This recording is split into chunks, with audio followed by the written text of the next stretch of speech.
Picture this. A cat tumbles from a 6-story building, hits the concrete below, gets up, shakes itself off, and walks away. No broken bones, no serious injuries, just a cat doing what cats apparently do. If you or I fell from that height, we would not be walking away from anything. So what is actually happening here?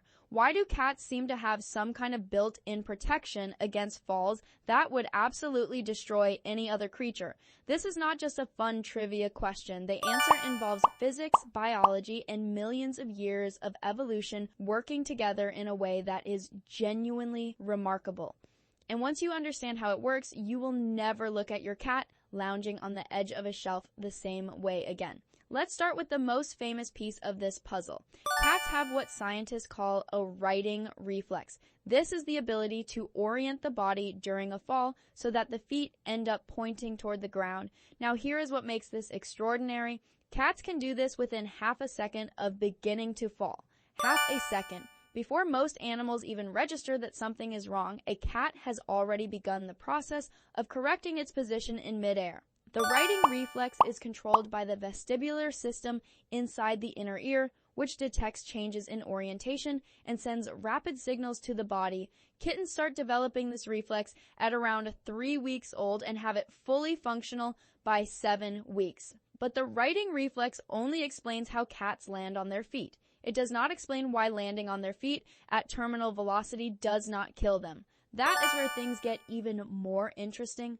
When a cat reaches terminal velocity during a free fall, which happens at around 5 stories up, something fascinating occurs. The cat spreads its body out, almost like a flying squirrel would. This posture increases drag and slows the descent. It also distributes the impact across a larger surface area when landing. Compare this to a human falling, where the impact is concentrated in whatever body part hits first, usually the legs, sending catastrophic force up through the skeleton. Cats also have flexible skeletal structures that act as natural shock absorbers. Their legs bend deeply on impact, functioning almost like springs. Their bones are lighter relative to body mass than in many other animals, which means there is simply less force being generated at the moment of impact. The muscles and tendons throughout a cat's body absorb and redistribute that remaining energy in ways that larger or heavier animals cannot replicate. Now here's a twist in this story that surprises most people. Studies looking at cats brought into veterinary emergency clinics after falls found that injuries actually became less severe after falls from greater heights, at least up to a certain point. Cats falling from higher floors in some cases had fewer broken bones than cats falling from lower floors. The leading explanation is that once a cat reaches terminal velocity and relaxes into that spread out posture, the body enters a kind of optimized protective state. Cats falling from shorter distances may not have enough time to fully complete that righting and relaxing process before impact. Let's put this in perspective with some physics. A human body in free fall reaches terminal velocity at roughly 120 miles per hour. A cat reaches terminal velocity at somewhere around 60 miles per hour, partly because of its size and partly because of how it spreads out. That is half the speed. And since the energy of impact scales with the square of velocity, that difference in speed translates to a massive difference in the forces experienced at landing. This is not a minor advantage. It is the difference between survivable and catastrophic. There is also the question of body mass. Smaller animals have a higher surface area to volume ratio, which means drag has a proportionally larger effect on them during falls. A mouse can fall from almost any height and walk away unharmed. An elephant, if dropped from even a modest height, would not survive. Cats sit in a sweet spot where their size allows the combination of light bones, flexible joints, and aerodynamic posture to work together effectively. Evolution has had a long time to perfect this. Cats evolved as animals that climbed and hunted in environments where falls were a real possibility. Over millions of years, the individuals who survived falls better passed their traits on. The result is an animal that is almost engineered for surviving exactly this kind of scenario. Here's something worth thinking about.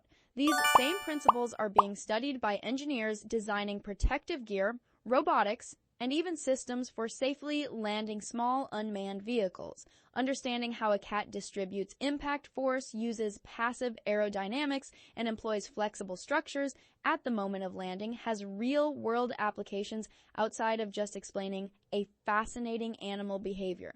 Nature solved this problem long before humans thought to ask the question. So the next time someone tells you that cats always land on their feet, you can now explain that this is technically true, but only the beginning of the story. The riding reflex gets them positioned correctly. Terminal velocity physics works in their favor because of their size. Their spread-out posture during the fall reduces descent speed significantly. Their skeleton and musculature absorb and redistribute impact forces, and their small mass relative to surface area means drag does a lot of the protective work automatically. None of this means cats are invincible. They absolutely can and do get hurt from falls. Lower floors are sometimes more dangerous because the full set of protective mechanisms does not have time to activate.